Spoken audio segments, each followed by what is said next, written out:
हाय सांग मैंने आज यही वीडियो रे जनइबी जो मैंने भी +3 फेज 2 अप्लाई करते आ समस्त मेरिट लिस्ट आसी जाइए गत काली 10 तारीख सेप्टेम्बर मसरे। तो आपण मैंने किपर चेक करेंगे संपूर्ण विषय जानापी भिडियो को स्किप नक शेष जाए देखूँ निश्चित भाव में जानीपारे।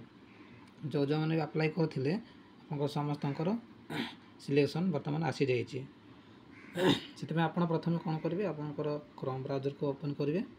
ओपन कलापर क्रोम ब्राउजर आप सर्च करेंगे SAMS Odisha. SAMS Odisha search कलापर आपंकर मेन पोर्टाल रोचे जोटा साम्स ओडिशा पोर्टाल को जी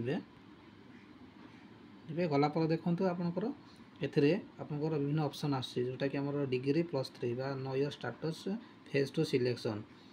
तो यहपरी अनेक आसूँ आपंकर ऑप्शन कोर्सेस आप सिंपली क्लिक करेंगे जोटा no year status phase 2 selection जोटा डिग्री +3 तार ऊपर क्लिक कलापर आपंकर देखो ए नो इयर स्टाटस सिलेक्शन ये आप barcode number registration mobile number और इंटर कैप्चा कोड ए शो कले आपंकर जो कॉलेज सिलेक्शन होती आपको सिलेक्शन देखिपारे। तो बारकोड नंबर केते जानी ना बारकोड को किन पिन कोड भावुं बारकोड हूँ आपंकर फॉर्म जोटा आपंकर गारगरी होगी आपंकर बारकोड कैप्चर दिया माने कोड दिखाई ता तले आपंकर बारकोड नंबर दिखाई से नंबर टी आप फिलअप करेंगे आ रजिस्ट्रेशन मोबाइल नंबर फिलअप करेंगे तापर कैप्चा फिलअप करेंगे। फिलअप कर आप जो शो उपर क्लिक करेंगे आपंकर सिलेक्शन जो कॉलेज रे भी होती आपंकर सिलेक्शन शो कर।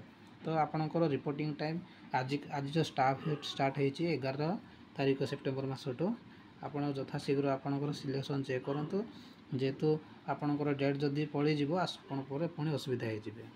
तो आशा कर निश्चित भाव में संपूर्ण सूचना पाई। तो वीडियो को सब्सक्राइब लाइक शेयर करूँ। Thank you.